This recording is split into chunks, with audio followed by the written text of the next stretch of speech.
Oh my gosh, Fundamentals. we would be the bad boys of Little League. I'm telling you now. We would beat the tar out of the other team. I'm just gonna go out and say it. Joey Chestnut has to be on the pub. Has to Not be. pub more. I mean, Has to be. Dramatic, man. That was a journey. Man, I'm gonna get real theological on y'all. I think we're all a little soft and misunderstood. I'll just be real honest.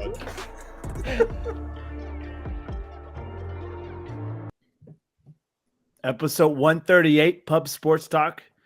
And I can guarantee you right now, this episode is less scripted than what the NFL is right now. I'm heated. I'm pissed.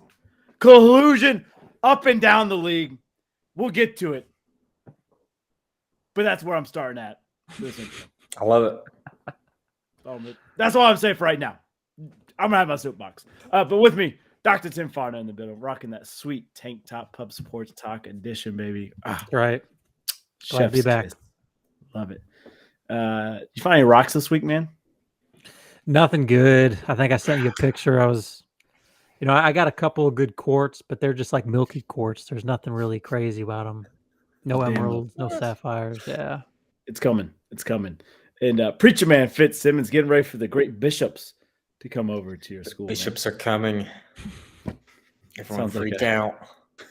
Sounds like a war cry. The bishops are coming. The beacons Yeah, are but, lit. but we're having the beacons are lit. Okay. So this fun fact I got for you guys. I think you'll enjoy this. I think Tim, you'll really enjoy this. Let's start here though. Do you guys recognize this guy right here? Mickey Mantle. Mickey Mantle. He's wearing a Yankees jersey. Just But it's kidding. not quite Mickey. Who the fuck is that guy? No one comes to mind. I have no idea. Okay. What about this guy? I got nothing. Nothing. What team is that? National? He's a Pro Bowler wearing a Pro Okay. Bowl jersey. Okay. Okay. The guy in the Yankees jersey is on an All-Star team, playing the All-Star game. That's a picture of him playing All-Star. That's Brett Berman.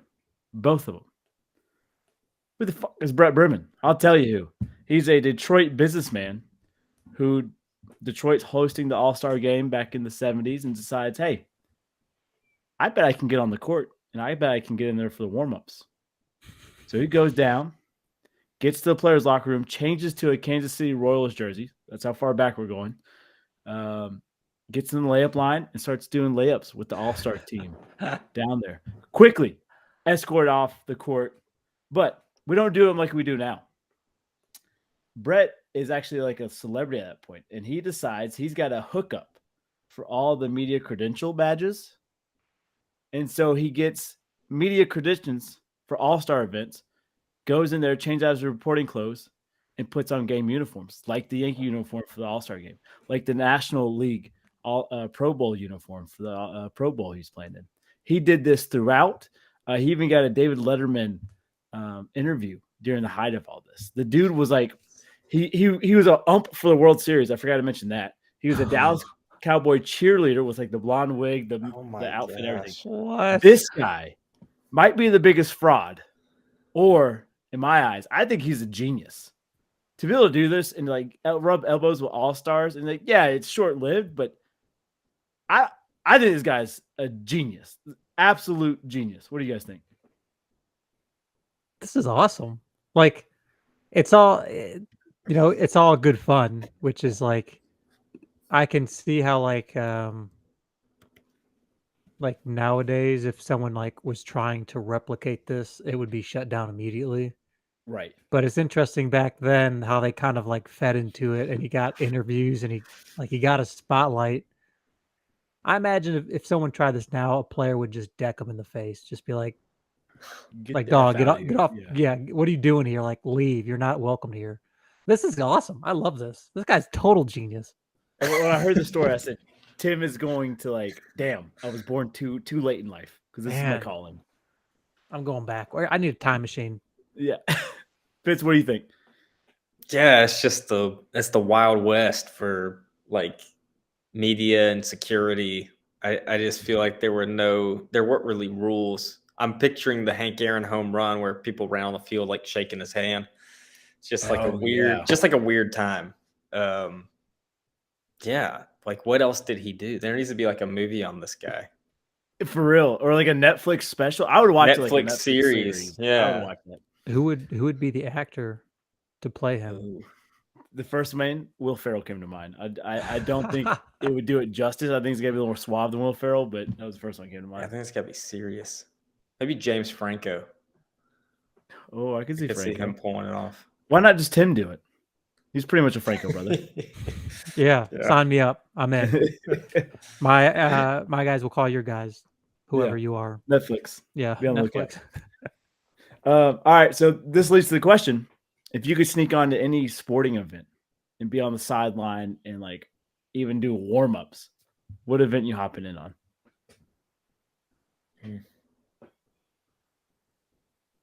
I know it's tricky. The wheels are turning, I mean, Super Bowl would be pretty cool. dude. Like just Yeah, dress up like I wouldn't want any responsibility. I'd want to blend in. So maybe just like get one of those, like be one of the person that just like carries the water bottles around. Get you like one of with the vests. with like a towel. Yeah, and Yeah. just like stand there. I Just like it. enjoy the game. I would. So like, I guess I'm playing the role of like not wanting to get caught, right? I would Mm. do like training camp for a football team, where I'm playing some scrub guy who's undrafted, but like I'm talking to the players. I'm like getting to know them. I have this whole persona made up. Like, I feel like if I was in a football game trying that, they'd be like, "Get the hell out of here." But Right. training camp, Yeah. I'm a new My face. buddy- People don't know. I'm, Yeah. I'm Ricky Two Fingers from FAU, baby. That's right. Yeah. Third string safety. Here I am. Can I get you My autographed, Jamal buddy, Williams? my buddy Ori had an idea. It's called Operation Red 7. You get a red penny and put like a 7 on it or something. And like, how long could you last? Like with the quarterbacks at training camp. Like, oh yeah, where you? Oh yeah, I'm a camp arm. Yeah, you know, like you just gotta have like the backstory ready. But yeah, that's essentially like. I like it. Like, how many reps could you get to where you're doing reps? It's like, wait a minute, who the Like, hell oh, is this guy? gotta warm up. Hold on. Shoulder's not warm yet. Where you from? Central Michigan. Oh yeah, I think I heard it. Yeah. Oh man. yeah. Reese's Pro Bowl, baby. Senior Bowl. I was there. I think mine would be, and like, there's no way this happens in today's world. I think the world was so naive back then, and like today we were like hyper aware of anything. But I would love to sneak on for the opening kickoff for the Super Bowl and just all those camera flashes. It's like I would they'd be like, who the fuck is that white guy getting dusted by all 22 guys on the field? But I would love it. All right, let's dive into a normal question, or let's dive into our normal episode now. All NFL stuff, unless you guys have something. And it was just kind of a slow week in the sports office, I'd say. We're gonna start with the breaking news today. Go to the Pro Bowl, talk about some potential trades, and then we'll recap the conference championship games. We're not going to make our Super Bowl picks yet, but those we'll make those next weekend. Okay. Breaking news today: 2 head coaching hires. Mr. Sean Payton, back at the helm. He's going to be coaching for Denver. Denver gives up a 2nd and 3rd round pick to acquire Sean Payton. But Sean Payton's back in the league, which, I mean, I like this hire. I just think Denver needs a lot of stuff going on. But what do you guys think? I'm curious what staff he brings with him to Denver. And their defense is already solid. So, clearly they're in search of what's going to boost this offense up. I'm not giving up on Russell Wilson. I'm worried Russell Wilson might be my new Danny Dimes, like that I've kind of hopped on that train. Right. But I think this will be a true test. I think Sean Payton with Wilson will be a match. And again, it just depends.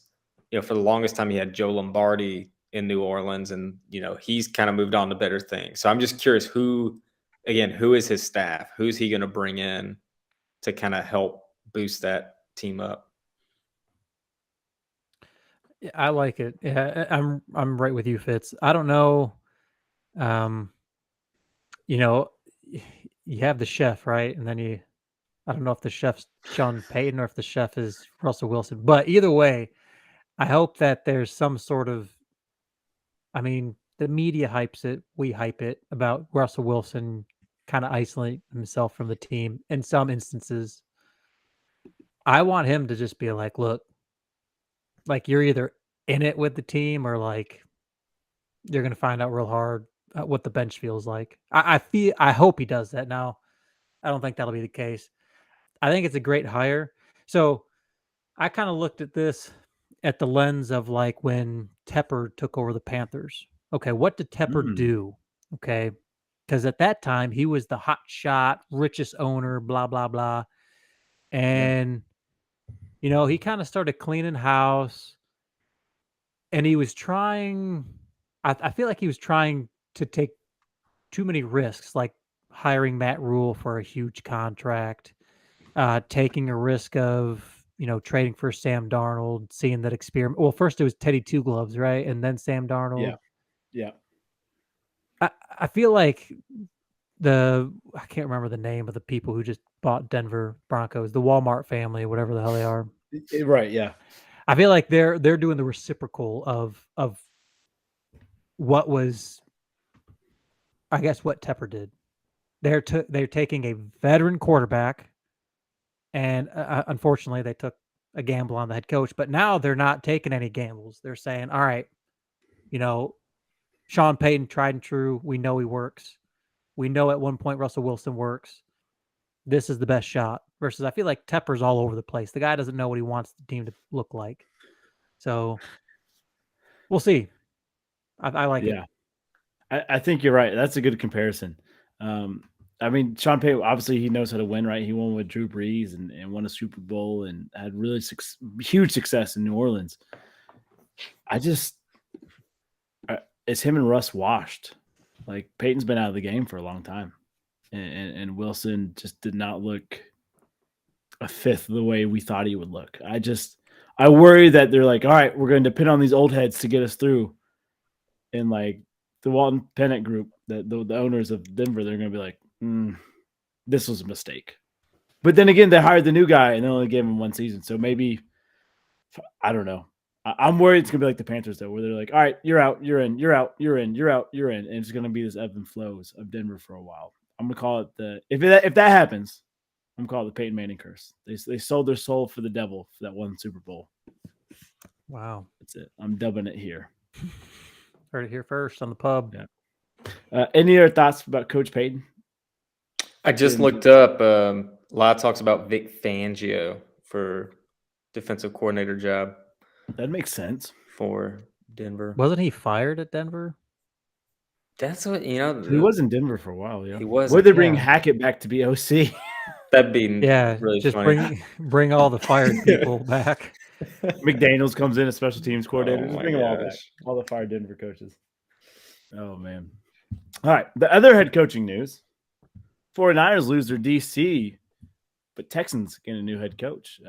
Former Texans DC DeMeco Ryans is back in Houston. He's the head coach. Denver loses, their DC, which has been a stud for him. But I feel like that whole defense organization, I think you throw in any coach with a pretty good brain and knowledge for this thing, that defense is going to fly and it's going to produce for you. Not taking anything away from Ryans, but when you have that type of talent, I think it just helps. And then you just lead them, put them in the right direction, and you just tell them to go, and they do that. I'm excited for the Texans. I hate it for Lovie Smith. We talked about him a couple weeks ago. I feel like he got short in the stick at Houston, but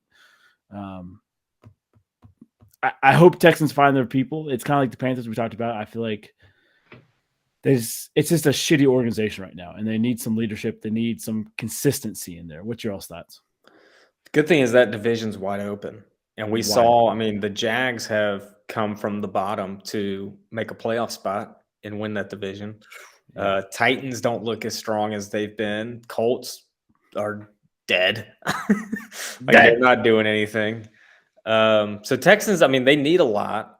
But as if they kind of follow the recipe of the Jags, like get your head coach. Now they need their quarterback as well, and then just kind of get some pieces. And obviously a defensive mind coach, you're going to try to get some defensive pieces around there. So would be really interesting to see who the Texans can grab. Again, I don't know any Texans fans, but there's a glimmer of hope in this, that I do think this is a good hire. And again, it's not going to take much to win your division. It's pretty wide open. Dude, you just blew my mind. I can't name a single Texans fan that I know. Yeah, I don't know any. I don't know a single one. Like, I feel like I know all 31 teams. Never met a Texans fan, though. I remember I had a David Carr jersey because my aunt from Texas sent me one like the first year they were a team. I was in middle school and I just had like a David Carr jersey. And it was just, you're just like, you're a Texas fan? I'm like, nah, it's just kind of cool though. My aunt gave it to me. I used to have a Warren Sapp jersey with the Bucks. And then I'm as much of a Texans fan as Texans fans. Actually, there's probably more Texans fans. There were more Texans fans in South Carolina than there were in Texas, I felt at one point, when they had Deshaun and DeAndre Hopkins and Jadeveon Clowney. It was like Clemson 2.0. Yeah, it was just South Carolina 2.0. Tim, thoughts? Unfortunately, I think this guy's going to be out in about a year and a half. It is just the Texans. I hope. If I was a betting man, who thinks here that he's going to be able to finish his 6-year deal? Any takers? Anyone? I think so. Take the under. Smash they the just under. need defensive pieces. They got their running back. They got Damian Pierce. They have one of the 22 positions. But I mean, it just. Look, we were talking shit about the Jags for like the past few years. Oh, the Jags suck. Oh. And I think it's looking up for them. That's all I'm saying. Oof.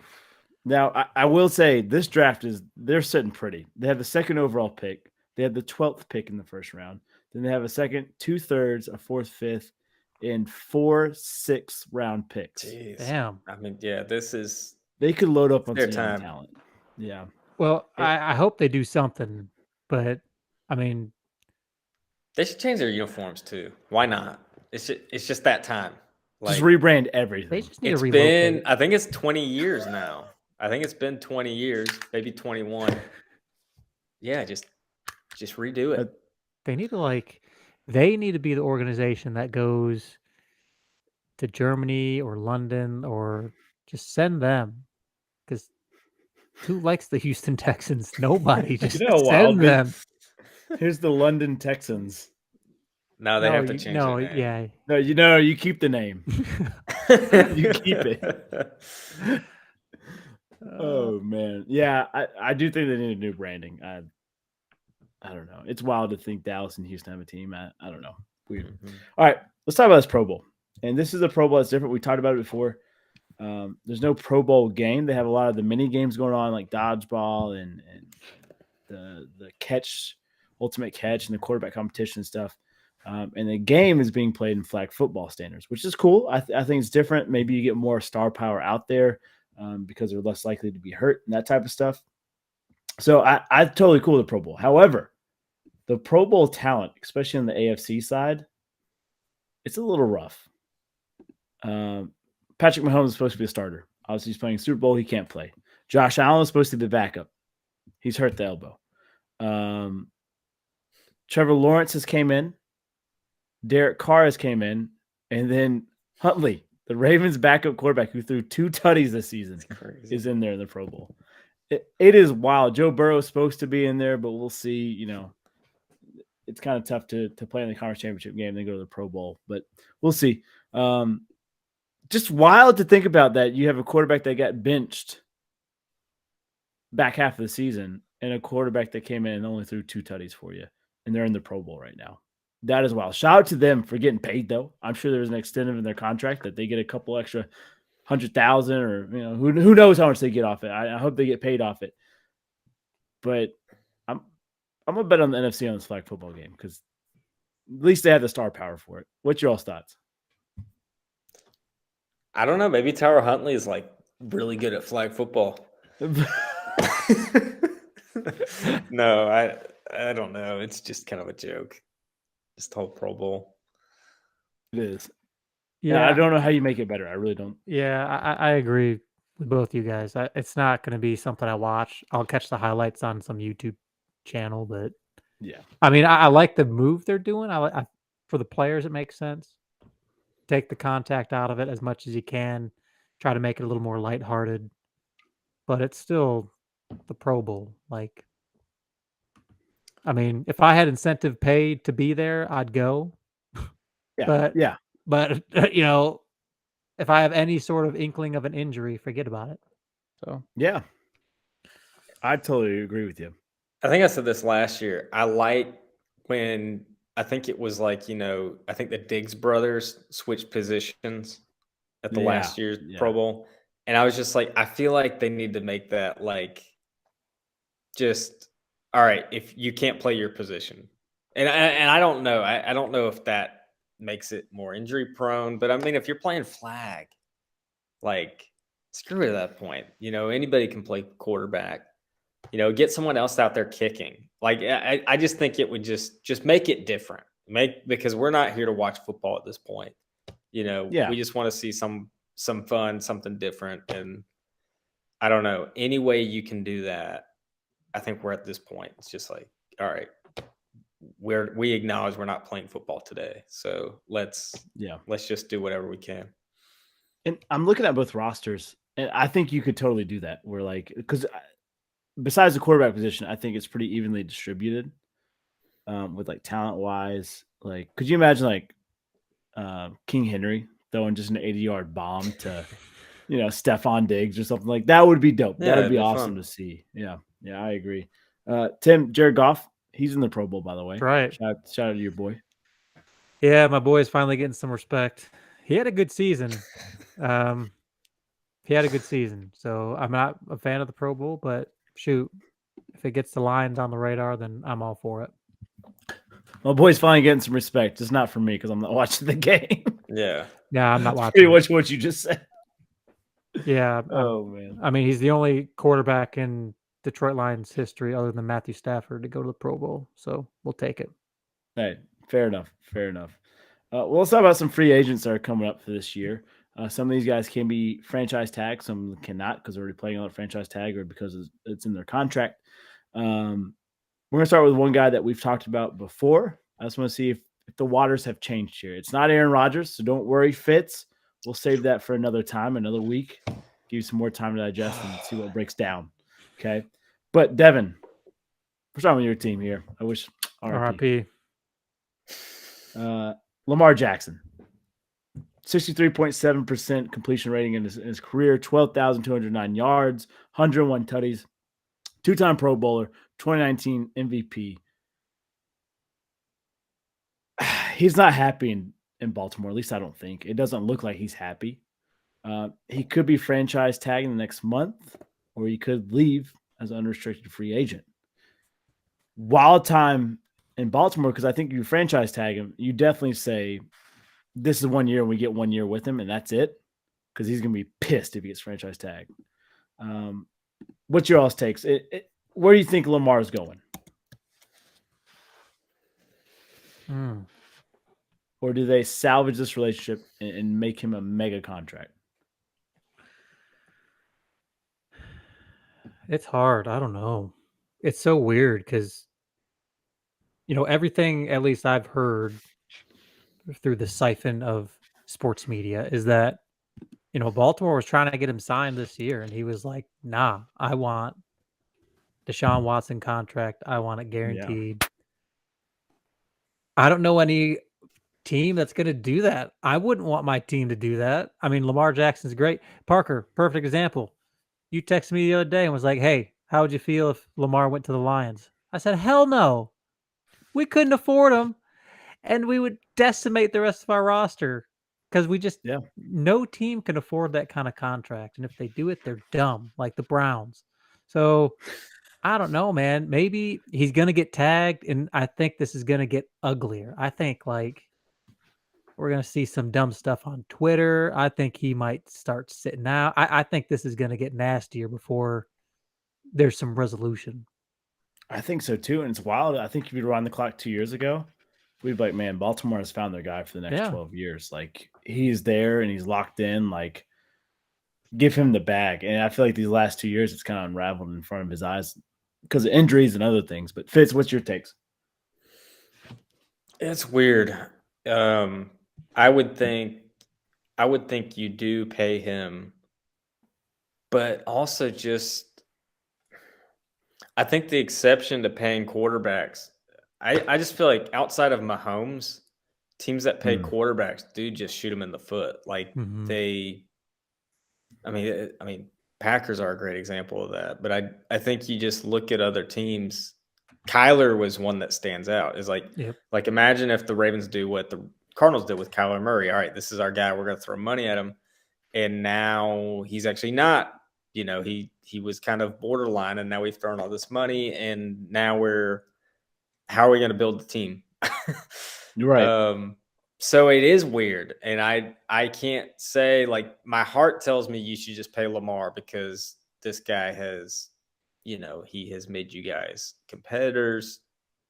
He's MVP. He's arguably one of the best, but gosh, is he worth that much money? Probably not. It's probably wiser to trade him and try to get more bang for your buck that way, which is painful, hurts for Ravens fans. Yeah. But I do think that's what they should do, unfortunately. It's tough. Yeah. I think I agree with you, Fitz. And Tim, like, even if we didn't have Joey B, I would have been like, let's decimate the roster to make this happen. Like, there's no way you can justify it, especially with his history. I just don't see it. Let's take the quarterbacks. Let's go to the West Coast. Let's go to Seattle. Geno Smith set the franchise record for passing in the season. This year alone, 69.8%, 4,282 yards, 30 tutties, been voted for 1 Pro Bowl. This year he's playing in the Pro Bowl as well. So, you know, great year to get paid. Great year to get the bag. He kind of bet on himself, and I think it's going to pay off for young Geno. Geno staying Seattle, or is he headed somewhere else? He's playing on the franchise tag now. Or his contract won't allow him to play on the franchise tag. I should say it that way. Man, Geno's it's a weird one. It's a weird one, yeah. Because I remember at the beginning of the season, everyone's like, oh man, Seahawks they've got no chance. Dead, done, dumb.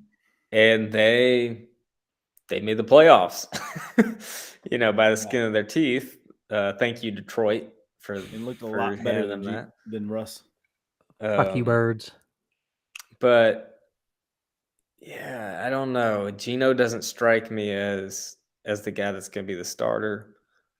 But I think you're right, Hacky. He can earn it, unless the Seahawks are a landing spot for a guy like Lamar Jackson. You know, like that. I think that's more appealing. I would say he's got a very low chance of being the starter after this year. But really, even if he stays in Seattle. Yeah, just because I think they would draft somebody. Just because the pieces, again, Seattle's a team that the pieces they have, they're like they do feel like a QB away sort of team. Yeah. And whether they would reach for someone like Lamar or Aaron Rodgers or whoever, or would they draft somebody? I feel like that's on their radar, even with Geno there. I don't know, man. I don't see him leaving Seattle. I think he's staying. I think he's the type of player who, you know, he's been around the league at this point. I think for him to stay, I think he'd be willing to take a pay cut. He seems like the kind of player who, you know, I don't think, and I could get the totally wrong impression, I don't think he's trying to break the market and make a new baseline for quarterbacks. Right. You know, I could see him saying, you know, I'll take a hit on some money. That means I stay in Seattle, I play on a roster. Now, Evan, I also agree with you. I think they're gonna draft some younger quarterback, But So is Gino think, is he Jimmy Garoppolo? I think he starts.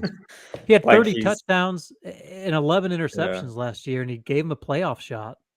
I think he gave Pete Carroll enough of an interview there to say, "Hey, I can start, and I'm not going to break the bank like a Kyler Murray or a Lamar Jackson." Yeah, I think Pete Carroll can work with that, but there's definitely gonna be quarterback controversy in Seattle this year. Like even with the tag, they will probably bring someone in, and it'll be, oh, are they gonna go with Gino or this guy? But I don't know. Again, I could see Gino. Maybe Jimmy Garoppolo is a good comparison. As I could see him like Seattle. He's had his best success in Seattle at this point. I think he's happy where he's at, and maybe just knowing, okay, I'm gonna have my opportunities here. I got to beat out the other quarterback, and he could even embrace that.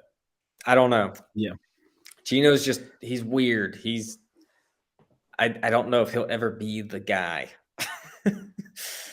but you pull for the guy. Yeah, like maybe I'll let my heart get in the way of this because I'm like, That's dude, Gino's your guy, Seattle. Yeah, and I want that too. Like his story of just kind of being a bust and kind of getting back. Yeah, the real order of the Phoenix. Yeah, they wrote him off. He's doing right back. And then I look at the draft, like they're drafting 5th overall.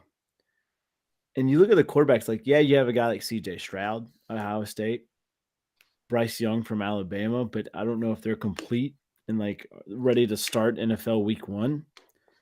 Hendon Hooker from Tennessee has maybe some of the most pro style film out there, but he's coming back from an ACL injury. And so do you go trade for somebody? Do you try to, what if Derek Carr goes there? What if they do sign Lamar? I think Seattle would be crazy to throw away big money and throw away Geno Smith. You know what I'm saying? Like, I feel like you keep Geno and maybe draft one of these young guys to learn. Yeah. But you don't, I don't think you bust the bank here. I don't think Pete Carroll's that way, but we've seen crazier shit happen. So who knows? All right, let's move from quarterbacks to people who protect the quarterback. And really, I just got one on this list for tonight. Orlando Brown Jr. playing in the Super Bowl, protecting Patty Mahomes. He protects Lamar Jackson. He's a 4-time Pro Bowler. This year alone, he's played 1,133 snaps, has only allowed 4 sacks. He's had 6 penalties. Wow. Dude has been a monster at left tackle, which is one of the most valuable positions in football. If we know anything about the Chiefs, it's that they typically aren't willing to fork out huge amounts of money. We look at Tyreek Hill and some of the other people that have gone off that team, Honey Badger and stuff. Do you keep Orlando Brown there to continue this dynasty because I think it's an important piece? Or do you let him go and he goes to his 3rd team?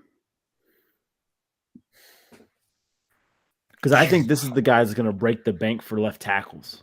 Like, this is the guy that's going to raise the I don't think they can afford him. Yeah. I just don't think they can afford him. Yeah, that's the worst, by the way. When you can't pay an offensive lineman, like that's it's killer because those are the guys who should be getting paid. Yeah. And they're always, it's always like, someone else. And the church is taking grenades for you, John. Golly. So I think he's probably gone. Yeah, he's playing on the franchise tag right now. So there's no let's tag him and see. And how many seasons is this for Kansas City? For Orlando Brown. So he played, I believe, 4 in Kansas and 5 in Baltimore. I could be wrong. I'll look it up. Yeah. Tim, thoughts? Man, this is tough. I feel like every offseason the cap stuff's always mentioned and they can't afford them. And then next thing you know, they're like, they kicked the can down the road and they're offering this guy a new contract. And you're like, it's Kansas City though. They've already had they got Mahomes and they got Kelsey. Like, oh my gosh. Yeah. So I think he's gonna stay because they're gonna do some voodoo magic. But That is true. You just kind of kick the can down the road and like, well, we'll see what Roger does. Yeah, I don't know. They'd be dumb to let him go. I would try everything I could, but like you said, Parker, he might be hitting that new contract level for left tackles, and I don't know. Maybe somewhere offers him a better contract. Maybe like the Chargers, or because Kellen Moore, isn't he going to? Yeah, he's going to LA, Chargers to be the so OC. maybe he might try to make some splashes on offensive line. I don't know, but keep him. And you look at, that's a good point, because you look at Kellen Moore's career as OC in Dallas. His better years, he's had a stout O-line, like the league's best O-line, and that's what he's used for his offense. And I'll lie, he had 3 years in Baltimore, 3 years in Kansas City, so I was off 2 years there. I apologize. So still young, but I think he breaks the bank here. And yeah, Tim, maybe right. Maybe they keep kicking the can down the road and they'll pay it eventually. And maybe they're able to sign this guy for a mega deal. But also, if I'm Orlando Brown, okay, you played in Baltimore, cold as shit. Put in Kansas City, cold as shit. Why don't you go to the West Coast, man? Go enjoy some warm weather. You don't have to worry about snow gear. You don't have to worry about, like, you remember blocking somebody when it's snowing and cold. That shit sucks, man. Yeah. It's terrible. That's so bad. You can't tell if your finger's broken or you just can't feel it. Like, it's bad. So Orlando Brown, go on somewhere. Go to the NFC. Let Sam Hubbard deal with another left tackle, okay? All right. So from tackles to running backs, let's talk about New York Giants, Saquon. Now, yes, Daniel Jones is also up at the same time, which fits. I don't want to break your heart, about Danny Dimes and that type of stuff. So we're going to stay away from that. We're going to say Saquon Barkley. In this past season alone, he had 294 carries, 1,300 yards, 10 tutties. He's a two-time Pro Bowler, 2018 Offensive Rookie of the Year. Obviously, had that horrible ACL injury, but he seems to be back, and he seems to be clawing back to the old Saquon that we saw at Penn State in his rookie year. Like, man, he's looking prime and ripe. Now, he could be franchise tagged. If you're in New York or if you're Saquon, what's your move here? You stay in New York or you go somewhere else? It's his time. He's earned it. And I feel like the Giants, I feel like they would have to respect that. I think Saquon's kind of he's proven that he's here. He's worked through injury, and he's going to be reliable. I know running backs are a risk, but I think you've got to give him a respectable contract here. Yeah,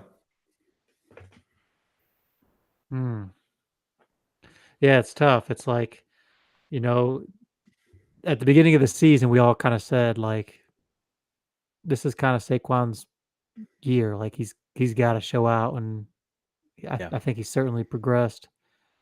But, like, let's say the Giants can't afford him. Like, where does he go? Who's willing to shell out the kind of money he might want? When you have these young running backs like Walker at Seattle, and I mean, where would he go? Who would sign him? Who do you guys think? Because I don't see him landing anywhere but the Giants. I mean, the Giants make sense, and I guess it depends. I don't think he's that back that breaks the bank and that sets the new floor and ceiling for contracts anymore. I think you take away ACL injury and he has continued production. Sure, maybe kind of like Christian McCaffrey, but I don't see him having this. Damn, they paid him how much for how many years guaranteed? Like, I don't see that happening. I could be wrong, but knowing this I'm gonna be talking on my ass here, but the Penn State mindset that I give Penn State players, that they're all about like tradition and winning. What if he goes to Buffalo? What if he doesn't necessarily get paid, but he goes to Buffalo? Singletary's RB1, Moss is RB2, but let's be honest, Barkley's better than those two. You get him there, and he's all about getting a championship. See, my nightmare is he goes to the Bears. Yeah. Like just what Chicago, they're trying to build around Fields, and they're kind of known to get a running back, and I don't know that they've got. I think Montgomery has shown he's kind of expendable. That's a location for a very good running back, whether it's a rookie in the draft or someone like Saquon. And they have the most cap room, 118 million. Yeah, and that's my nightmare, man. Which I don't know if the cap room means anything. We've talked about it before, and we've talked about it tonight. Don't mean shit. Yeah. Okay. Gosh, and if Saquon goes to Chicago, he's gonna put up numbers that he never did in New York. Oh, dude. Like Saquon just broke LT's touchdown record in a season. I'm like, jeez. I just have this mental image of like, if I'm the OC of the Bears and you sign Barkley, you've got Fields and Barkley. You pretty much have the NFL version of Pat White, Steve Slayton for NCAA. Like, and you just got a fucking cheat code. And you RPO the shit out of it, and you just go to work. Yeah. All right. Last free agent, and we're gonna stay with running backs here. Let's go to Vegas. Josh Jacobs, 340 carries, 1,600 yards, 12 tutties, 2-time Pro Bowler. Up for grabs here. First team All Pro. This is if Vegas loses him and loses Carr, like this is a total rebuild. I feel like for Vegas, Josh Jacobs has been like he was slept on, and all of a sudden, like 2 years ago, boom, he emerges to the scene. And like for fantasy owners who have known Josh Jacobs for a while, he was like, oh, he's still in there in the 4th round, 5th round. I'm snagging this guy. And now he goes in the first 2 rounds of draft. So like, this is a big one. I don't know if Vegas pays him. I don't know if he wants to stay in Vegas. I don't know if he wants to be part of rebuild. Who knows? Who wants to stay in Vegas? That's true. They Good all weather? leave. Question mark? I don't know. You like to gamble? I don't. Tim, what's your thoughts here? I don't know.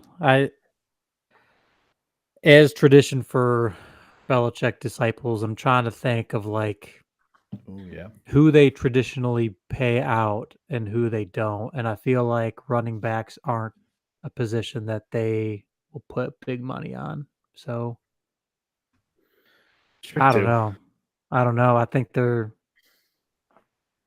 don't think he'll be in Vegas next season. Okay. Man, I don't know how. I mean, first team All Pro, and we talked about Pro Bowl earlier. All Pro is the award, and they need to do something with that. And I was thinking about that. They need to highlight that more than they do, because Josh Jacobs, to be named first team All Pro, he is the running back of this season. Like he was the guy. And he was on a team that did not run the ball down the stretch in games because they were behind so much. I don't know. I think you gotta keep him. Again, with running backs, when you get the bag, it's not going to be. I think you're able to work around it, especially when you're with both Saquon and Jacobs. If you pay these guys, you don't have to worry about paying your quarterback a ton. Like you don't need to pay Daniel Jones a crazy amount of money. You don't need to pay Derek Carr a crazy amount of money. And hey, they may be gone anyway. You may just say, hey, we're gonna move on. So I think that's where it's like, go ahead and get your superstar running back. And then let's figure out if we can work out a deal with the quarterback we got, great. If we bring in someone else, you can work all around that. Jacobs, that would be a blow to them. That would be a huge blow. I think you hit the nail on the head. I'm gonna give you a team. Tell me you like it or not. A coach that loves a good, strong running back, a downhill force. Pete Carroll and the Seahawks. 31 million in cap space. They got Walker though. I think Kenneth Walker's kind of their guy. Yeah, you think Walker? Would you value Walker over Jacobs though? I think in terms of he's on a rookie contract, I don't think they need Jacobs at this point. Okay. I was thinking like Atlanta, Maybe Carolina even. Just a team that's kind of got a committee of guys right now, but not a true guy. That's true. Don't hate that. All right, let's transition to these conference championship matches. I'll try to keep my composure as we talk about them. I'll do my best. No promises. NFC. Eagles, 31, 49ers, 7. Brock Purdy goes down, and they're on QB4 at one point. It was rough for San Francisco, and I hate it for them. Kansas City, 23, Cincinnati, 20. Let's start with the NFC. Let's start with the Eagles winning, San Francisco having to kind of bite the bullet here of just getting some, the injury bug. I feel like it never leaves them. What's your all's thoughts here?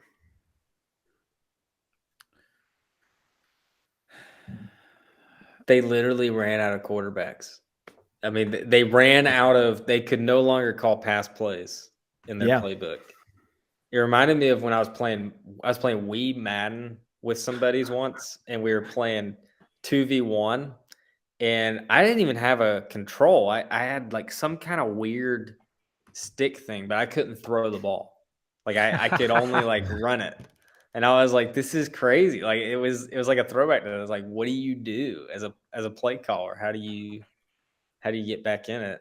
So it was just weird seeing San Fran from behind.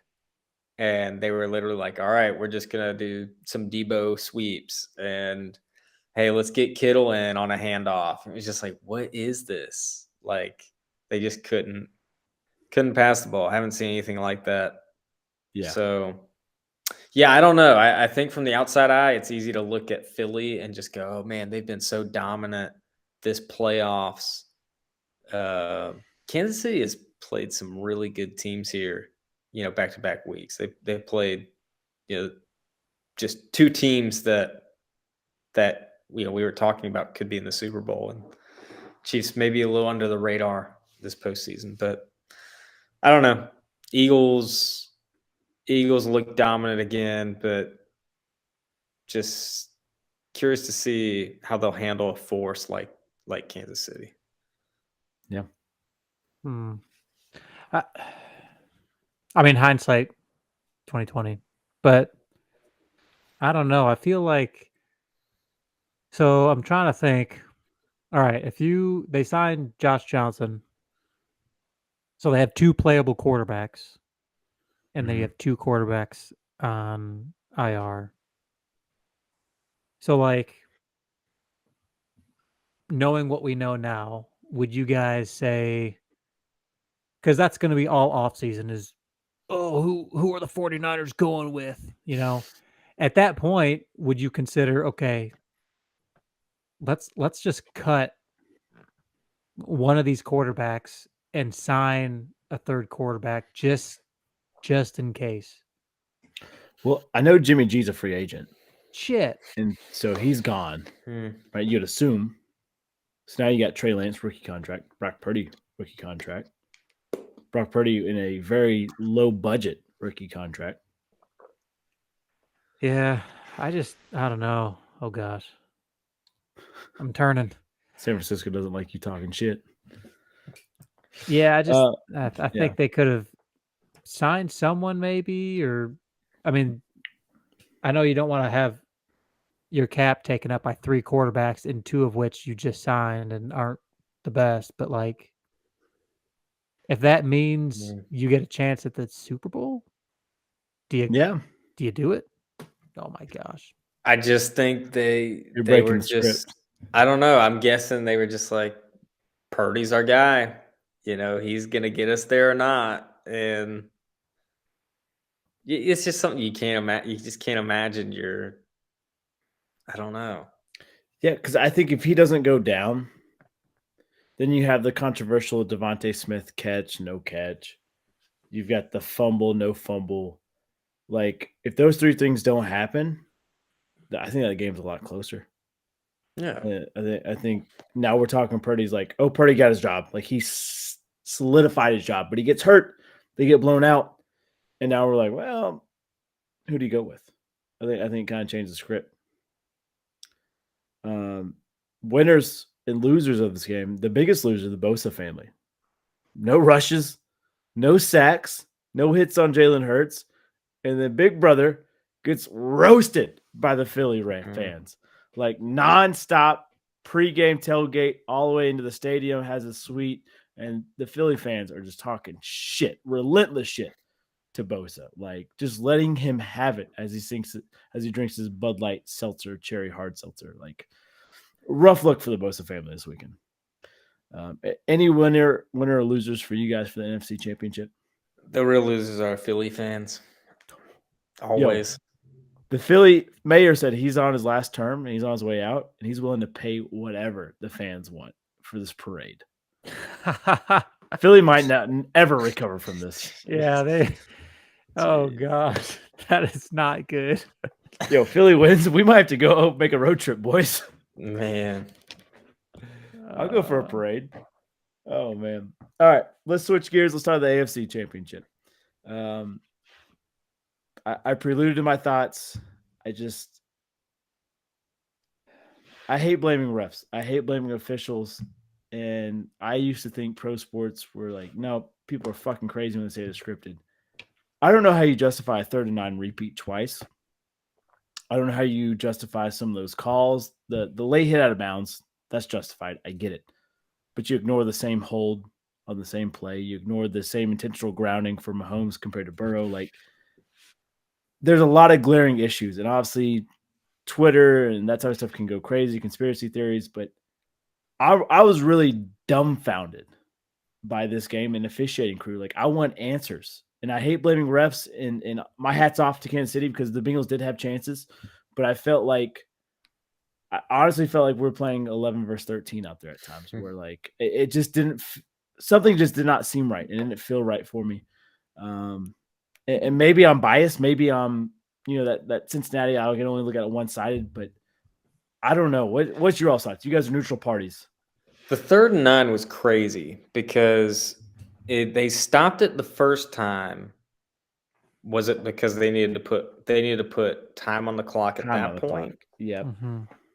And then, I mean, the thing is... No. It wasn't time on the clock. It was to reset the play clock from 9 seconds to 10 seconds. Yeah. So which didn't make any sense. Okay, so they reset the play clock. Well, then, I don't know. It was weird because only one guy, and yes, maybe that's his job, is to make sure the clock's running. But also it's just the timing. He comes in like as the clock's like winding down. Snap, play, incomplete. All right, everyone blow his whistle. Yeah, and and they kept arguing, like I was getting tired of Romo's like, oh, like it's the crowd noise, like we can't hear it or something. I'm like, we're in KC. It's right. Like they're on offense. They're not, the crowd's not, they're not getting into it. Yeah.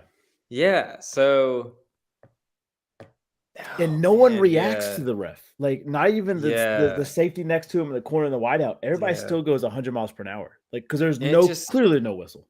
And it just wasn't handled well. But what do you do when there's an inadvertent whistle? Like what do you do when there's a whistle that wasn't supposed to happen? I mean, is it the same thing? Like they're like, well, it was inadvertent, so you got to redo the down. I don't know. It was just bad luck. And I think that's what's frustrating about football sometimes is it feels like the calls are they're just at that stage, you never want to call to determine a game. I'm thinking of the World Cup at this point and just how the World Cup was called. I thought the World Cup was called very well this year. I didn't think, now this is coming from an American fan. I'm sure over in Europe, they're like, oh, there were so many bad calls or whatever. Who's Paul? I thought, especially in the France, it was France-Argentina. I thought the final, they didn't make a call unless they had to, and they were kind of letting them figure it out. And I think the refs did that overall. But then you see this shit, where it's like, oh, I got to come in and I got to interfere and make sure all this. It's like, yo, you got to have that. You got to be on top of that, before we get down to the snap. And if they snap it, all right, just let it run. Like you can't come running in like, hold on, guys. Like, Yeah. like it's just like, what are you doing? You know? And I don't know. Sometimes the refs, I think they just the mindset of a ref that is there, I don't know.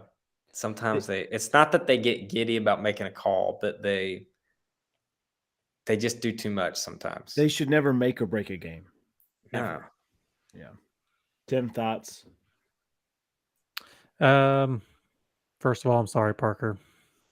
As someone who gets fucked by the refs every year, I don't feel this pain. I don't know what this pain is like. This is new pain, so I'm sorry. I talked about it before on here. I'm of the party that there needs to be more technology. I'm all for even like AI assisted. Because you talk about the human element, but it's funny because you always hear about the integrity of the game. We don't want to compromise the integrity. This is compromised integrity of the game. When you have a growing fan base, and whether it's true, whether it's not, whatever you believe, saying it's rigged, the game's rigged.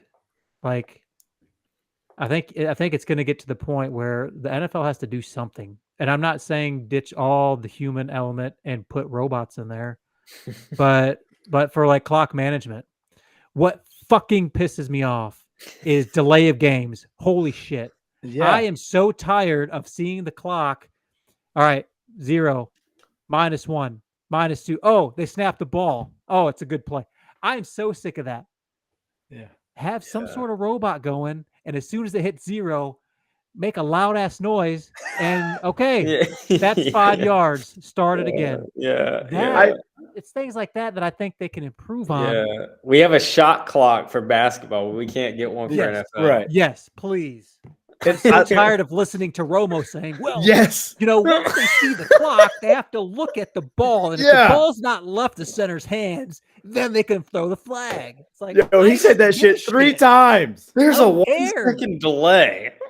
It's like, oh, is it 0? That means there's 0 time on the clock. Oh man. Call the penalty. It just things like that. And I don't know what the answer is, but I think they need to lean more into robots or AI assisted with some of these things and take off some of this load on these refs, because clearly in the big moments they're muffing up, and they're muffing up bad. And so something needs to change. Yeah, I'm honestly at a standpoint like, is the officiating that shitty that they were just that bad, or is it scripted? Like I just could not tell, because it was just It's not scripted. I will say the highest paid refs are working for Fox, or they're working like it's Mike Pereira, or it's how many times do they love saying that we got Gene Steratore here, Gene Steratore? It's like the highest paid refs are the ones that they go to in the broadcast, and but how many they times don't officiate anymore. No, they don't. No, they don't. And I know, but I'm saying like they always go to them, and then what do they always say in the booth? They're like, "Oh yeah, that's a bad call, Mike." Blah blah blah. And so part of it is I think of like just refs do need to get paid more. Stop paying these dang broadcasters too. Like not just I like the broadcasters in a sense. They get paid way too much though. But like, how many guys do I need on CBS pregame? Like they're like, we got Gronk at the table. I was like, you guys already have like 6 guys. Get all 11 out there. Let's get Gronk to ref or something. He can make some calls. Yeah, I don't know. Just not. I don't think they're not paying for it, and we pay for it. I started sipping that Kool-Aid that's scripted, and I can't unlook at it now. And it's like I took the red pill. Should have taken the blue pill, and here we are. I'm awakened to the whole new Matrix now. It's wild, and I don't know, man. I hate blaming refs, but fuck, it was terrible. Man, it was terrible. All right, that's all I have to say. I'm sorry this baby has to sit on the shelf for another year. Mm. That It just hurts. gets a little sweeter though. Yeah, I don't know. At a loss for words for once in my life. I literally sat in my living room. Claudia was already in bed, and I just stared at the TV. I'm sorry, No buddy. words. Yeah, no words. It's okay. Bad franchise stick together. It's honestly the worst. It's the worst way to lose. It is. Losing a championship, like losing before the stage. Yeah. I really just Worst. wanted to get Joe Pesci on Cameo and just to hit up Tolbert and that officiating crew and like, you fucking mutt! You motherfucking mutt! Oh, man. All right. Let's start our sports bets. Let's make some money. Last week we did not hit. I'll take some blame there. Okay. Dadgummit. I don't even remember what I picked. But this week, I This picked week. college basketball. Let me see if I got it right.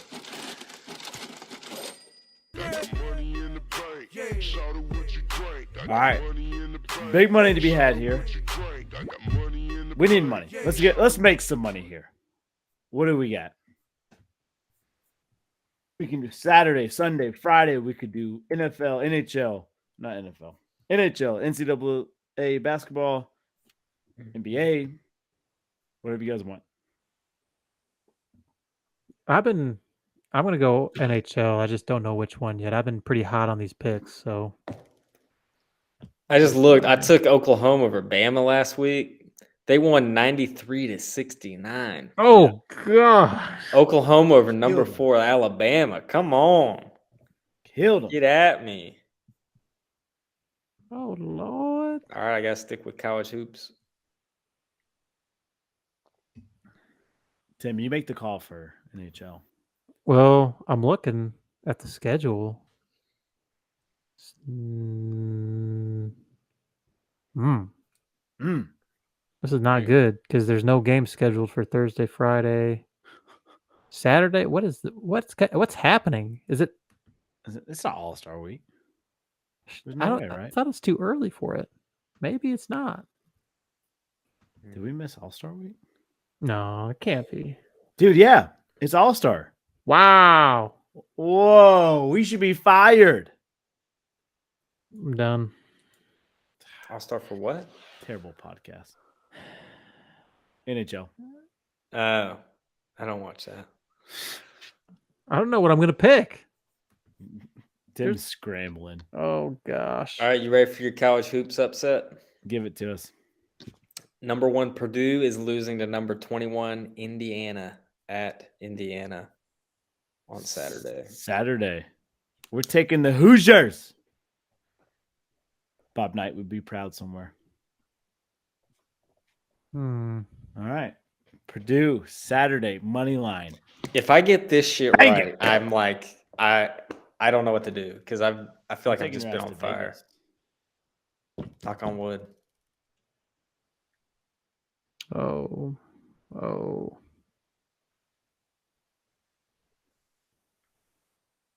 right. You know what? We're going Saturday.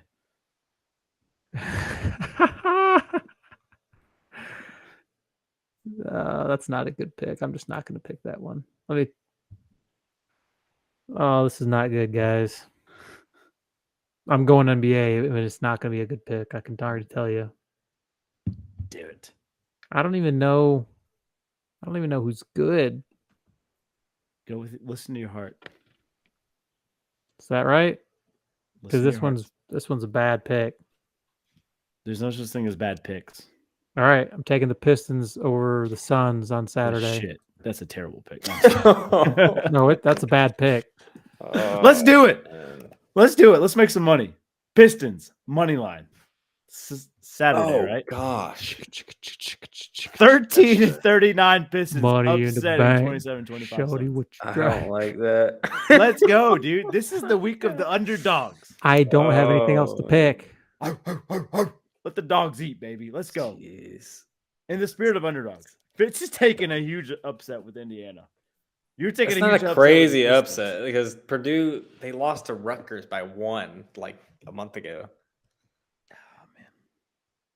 Give me Duke to beat UNC Saturday. We're taking dogs, baby. We need more dogs. All dogs go to heaven. This parlay hits us. That's right. Let's go. That's it. That's your money ticket. And Fitz, you have to put it in. I know you're a Carolina fan, but Duke will upset UNC and Cameron. I think I'm out of money on my bookie. You don't tell the people that. I'm gonna have to scrub that out now. Oh man. All right, random question time. What do we got? I got nothing. Anything? All right, I got one. You like it? Cool. If not, throw it right back. What is a go-to movie line reference that you like to say or quote you like to say that either people really love or they just don't understand? It goes over their head. Just remind me, I need a movie quote to go in Look, my see? outro. I'm helping you out here. All right, so I made the Goodfellas line with "you motherfucking mutt" right there. That's not mine, but you know, you get the gist of it. I have so many, and that's why it's supposed to be my outro, but I always forget every week. I like. All right, we were talking about before the pod. Sam Gemji talking with Smeagol or potatoes. Boil them, fry them, mash them in a stew. What's taters? Every time we have potatoes, That's I good. say that to my That's wife, really and she good. looks at me in the most obnoxious way. Taters. Potatoes. I love That's it. really good. Or what about second breakfast? That's a good one. Oh man, That is a good one. I got two go-to ones.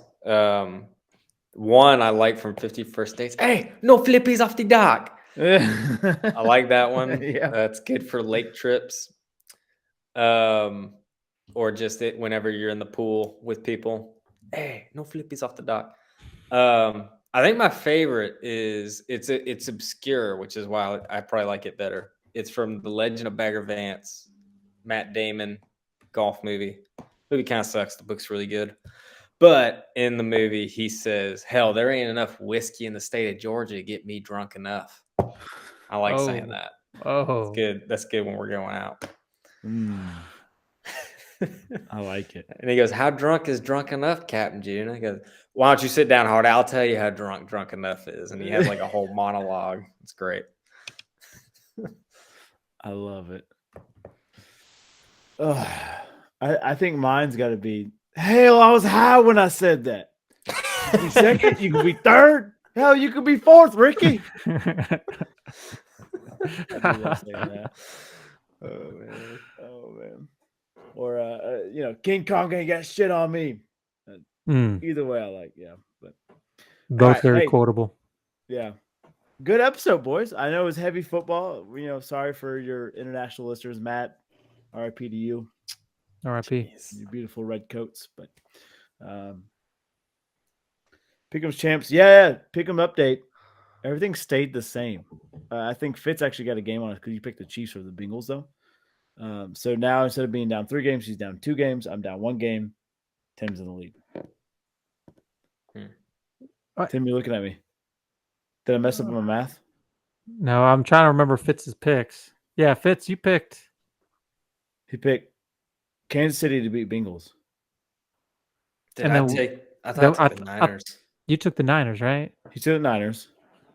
And I took Philly. You took Who'd you Philly, Cincy. Yeah. I picked Philly, Cincy. Okay. I think under the tape. I have to look back at the tape. Sorry, listeners and watchers. Tape don't lie. Tape don't lie. Jinx. This puppy staying with me. We'll see about that. We'll see. Don't Super Bowl. drop We're 3 that points. shit. Second half. Coming up next. Fuck.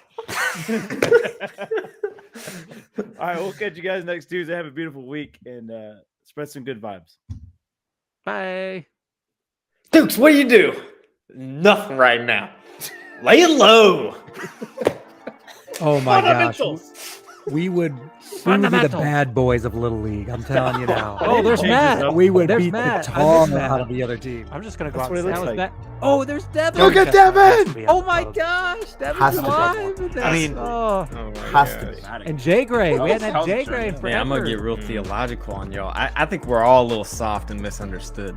Yeah, they are I'm so gonna tired be of that real soundbite. Son of a bitch. Wow. Mm. It's just been the three amigos for quite a while, boys.